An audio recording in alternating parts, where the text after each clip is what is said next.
Hello বন্ধুরা, কেমন আছো সবাই? আশা করি সবাই খুব ভালো আছো। আজকের থাম্বনেল দেখে নিশ্চয়ই বুঝে গেছো আজকের ভিডিওটা কি হতে চলেছে। তো চলো শুরু করি। ভ্রমণপ্রিয় বাঙালির কাছে দার্জিলিংয়ের অফবিট শিটং খুব জনপ্রিয় হয়েছে ইদানিং। যেখানে গেলে তোমরা কমলালেবুর বাগান দেখতে পাবে, সঙ্গে অহলদারা, জয়ীঘাট, Namthing Pokhri, pine forest, Lepcha monastery, ময়েলধিরাম চা বাগান, রবীন্দ্রনাথের মংপু বাংলো, এসবই সাইট সিইং করতে পারবে।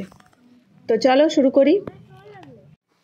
শিটং কিভাবে আসবেন, কোথায় থাকবেন, কি কি দেখবেন, কত টাকা খরচ হতে পারে, সবটা এই ভিডিওর মধ্যে তোমাদের সঙ্গে শেয়ার করব। তো ভিডিওটা না স্কিপ করে দেখতে থাকো। হাওড়া, শিয়ালদা বা কলকাতা স্টেশন থেকে রাতের ট্রেন ধরে পৌঁছে যান এনজেপি বা শিলিগুড়ি। আমি এনজেপি স্টেশনে নেমে বাইরে পার্কিংয়ের দিকে এগিয়ে যাচ্ছি। আমাদের আগে থেকে বুক করে রাখা গাড়ি দাঁড়িয়ে আছে ওখানে। এই হলো আমাদের গাড়ি, যাতে করে আমরা পুরো শিটং ঘুরে দেখব। প্রথমেই ব্রেকফাস্টের জন্য ড্রাইভার দাদাকে বলতে একটি খাওয়ার দোকানে গিয়ে দাঁড়িয়ে গেলাম। ওখানে ব্রেকফাস্ট সেরে আবার রওনা দেব। তো দেখো, আমরা এখানে ব্রেকফাস্টের জন্য নিয়েছি ছোলে ভাটুরে, আর বাবার নিয়েছে ম্যাগি। তো খেতে টেস্ট ভালো, কিন্তু একটু কস্টলি। সেবক রোড হয়ে শিটং যাওয়ার পথে পাহাড়ি সৌন্দর্য এবং চা বাগানের সেই মায়াবী পরিবেশ উপভোগ করা যায়। উঁচু উঁচু পাহাড় দেখে যেন মনে হয় আকাশ ছুতে যায়। সঙ্গে তিস্তা নদীর টলমলে জলের সেই কলরব অপূর্ব।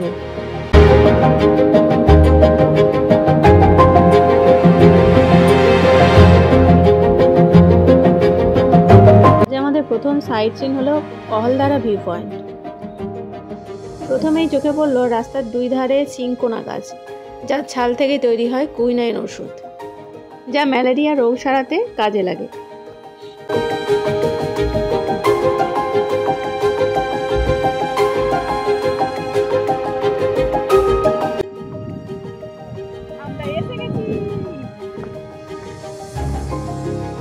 এই অহলদারা ভিউ পয়েন্ট থেকে পাহাড়, নদী, কাঞ্চনজঙ্ঘা একসঙ্গে দেখা যায়।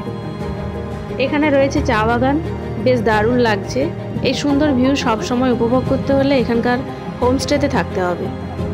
আকাশ পরিষ্কার থাকলে সূর্যোদয় ও সূর্যাস্তের সময় এখানকার দৃশ্য অনবদ্য। এখান থেকে কাঞ্চনজঙ্ঘার মনোরম দৃশ্য এবং চারপাশের সবুজ উপত্যকা উপভোগ করা যায়। আজ সকাল থেকেই এখানে ঘন কুয়াশা হয়েছে, তাই এই অহলদারা ভিউ পয়েন্ট থেকে পুরোপুরি উপভোগ করতে না পারা নিঃসন্দেহে হতাশাজনক এক অভিজ্ঞতা আমাদের। পাহাড়ি এলাকাগুলিতে ঘন কুয়াশা একটা সাধারণ ঘটনা। এই কুয়াশা থাকলেও আমরা চারপাশে শান্তি আর এই ঠান্ডা পরিবেশ ভালোই উপভোগ করেছি।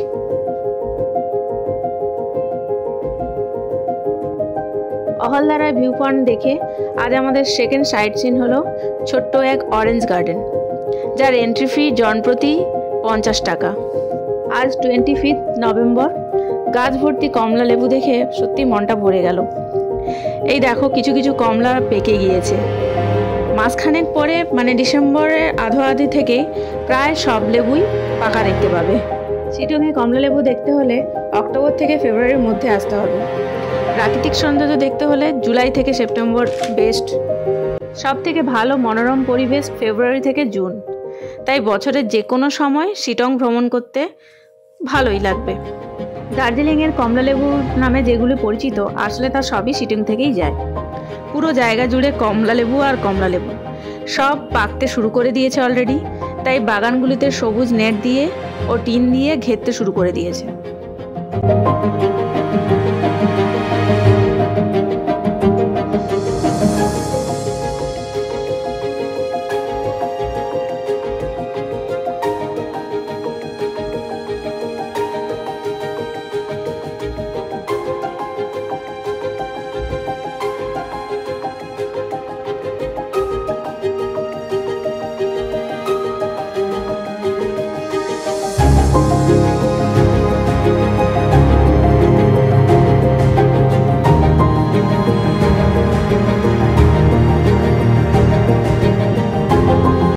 অরেঞ্জ গার্ডেন দেখে থার্ড সাইট সিন আমাদের এরপরে নামথিং পোখরি বা নামথিং পোখরি লেক।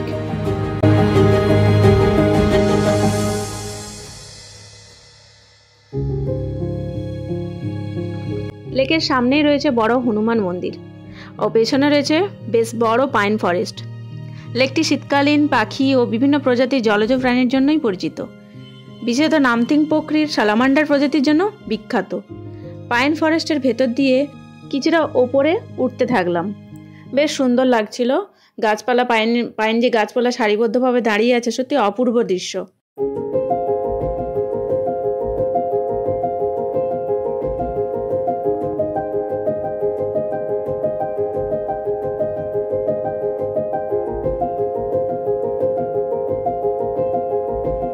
কিছুটা ওপরে উঠে গিয়ে দেখলাম এক শিব মন্দির, তো ওখানে কিছুটা সময় কাটালাম। নামথিং পোখরি লেক দেখার পর আজ আমাদের ফোর্থ সাইট সিন হলো লেপচা মনেস্ট্রি। এটি একটি শান্তিপূর্ণ বৌদ্ধ মঠ।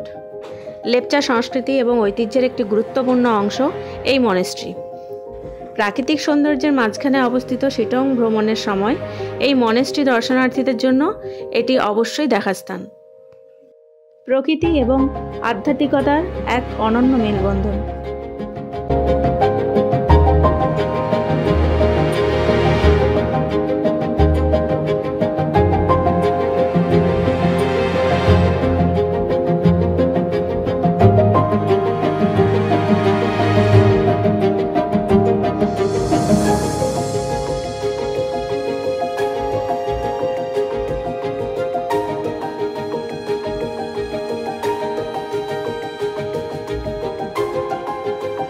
I love Sittong.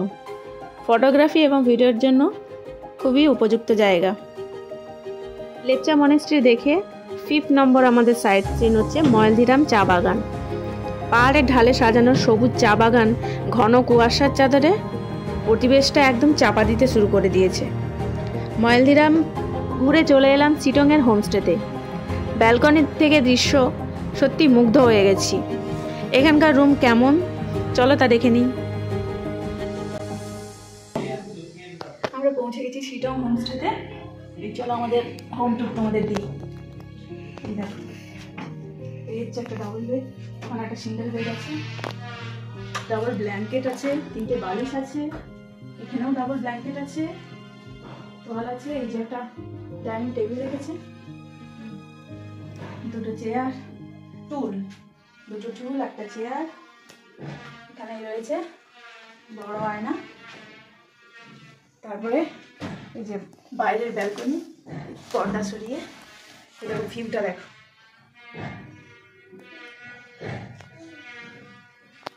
তারপর চলে এবার টয়লেট।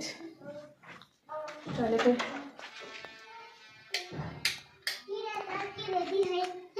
এই যে টয়লেট, গিজার রয়েছে, তারপরে কোমোড আছে, আর বাকি সাবানটা তো সবই আছে দেখছি। বেসিন আছে, এখানেও একটা আয়না আছে মোটামুটি ভালো মতো, ভালোই সবটাই দেখছি পরিষ্কার পরিচ্ছন্ন, তো ভালো লাগছে, মোটামুটি কোনো অসুবিধা নেই। এই হচ্ছে আমাদের হোম টুর। ফ্রেশ হয়ে লাঞ্চে যাব। এখানকার খাওয়া দাওয়া বলতে দুপুরে থাকে ডিম, ডাল, সবজি, ভাত বা রুটি, ভাজা, পাঁপড়, যতটা খাবে ততটাই দেবে। এনাদের আতিথেয়তা আর খাওয়া দাওয়ার মনেই হবে না যে বাড়ির বাইরে আছি। পাহাড়ি এলাকার সব হোমস্টেতেই একই। আজকের সবজি খাওয়ার সময় ভাবলাম ওলকপি সবজি খাচ্ছি, এত সুন্দর টেস্ট লাগছে। তাই ওনাদের থেকে সেটা পরে আবার জানতে পেরেছি যে ওখানকারই একটা সবজি, যেটা স্কোয়াশ নামে পরিচিত। সন্ধে নামছে আর ঠান্ডাও বাড়ছে। পেয়ে গেলাম ভেজ পকোড়া, সঙ্গে এখানকার চা। রাত্রে থাকে এখানে মাংস, ভাত বা রুটি, যে যেটা খাবে সেটা ওনারাই আগে থেকে জেনে নেন।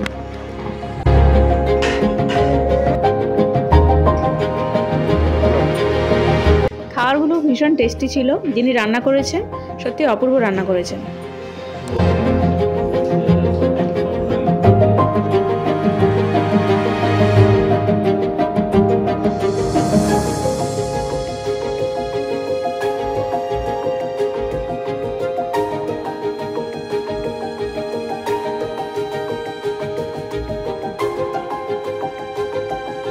ঘুম থেকে উঠে রুমের বাইরে বেরিয়ে দেখলাম মনোরম দৃশ্য, দেখে সত্যি মনটা ভরে গেল।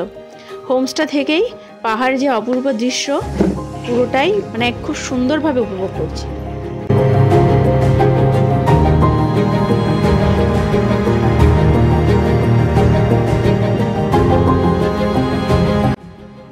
এই যে বেডটি আমাদের সকালে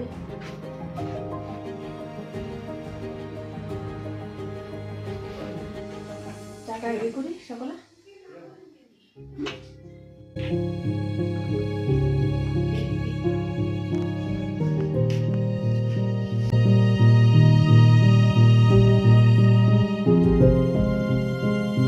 সকালের ব্রেকফাস্টে থাকে পুরি বা রুটি, সঙ্গে আলুর তরকারি। আমরা পুরি নিয়েছিলাম এখানে। বলে রাখি, হোমস্টেতে পার হেড থাকা ও খাওয়া নিয়ে সবটাই খরচ একসাথে ধরা হয়, যেটা পার হেড 1000 থেকে 1500-এর মধ্যেই হয়ে থাকে। এখানে দেখো আমরা সবাই মিলে ব্রেকফাস্ট করতে বসেছি, পুরি আর আলুর সবজি। তবে আমাদের সঙ্গে আরও একটা খাওয়া ছিল, সেটা হচ্ছে মুড়ি। আমাদের মুড়ি খেতে এতটাই ভালো লাগে যে আমরা পুরি খাওয়ার পর আবার মুড়ির সঙ্গে আলুর তরকারি দিয়ে খেলাম। সত্যি দারুণ হয়েছে। সিটং হোমস্টেকে বিদায় জানিয়ে দ্বিতীয় দিনের আমাদের প্রথম সাইট সিন হলো যোগীঘাট। চলে এসেছি আমরা যোগীঘাট। তো দেখো চারপাশটাই শুধু সবুজ আর সবুজ, সবুজে ঘেরা পাহাড়। এখানে দেখো এত কালারফুল প্রজাপতি ঘুরে বেড়াচ্ছে, কি সুন্দর লাগছে। জানি না তোমরা দেখতে পাচ্ছ কিনা, পুরো ভিউটা দেখো, পুরো সবুজ আর সবুজ। আর পাশেই চলেছে নদী। তো নদীটা এত সুন্দর মানে দেখতে লাগছে, আর এত আওয়াজ, জলের যে কলরব আওয়াজ, সত্যি অপূর্ব।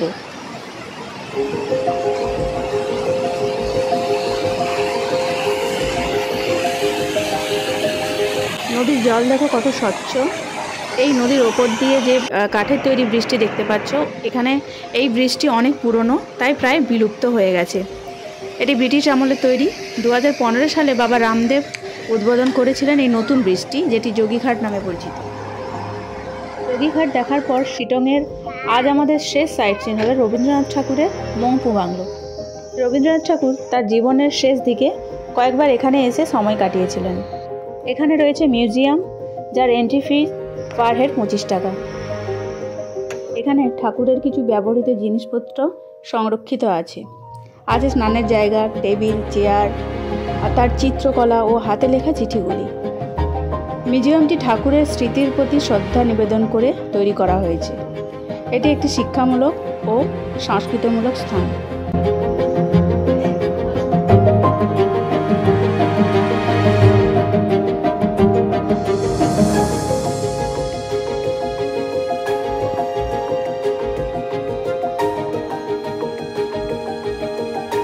আজকের ভিডিওটি এই পর্যন্তই। ভালো লেগে থাকলে অবশ্যই লাইক, কমেন্ট, শেয়ার করে দিও প্লিজ। আর যারা এখনও পর্যন্ত সাবস্ক্রাইব করোনি তারা প্লিজ সাবস্ক্রাইব করে দিও। এভাবেই পাশে থেকো।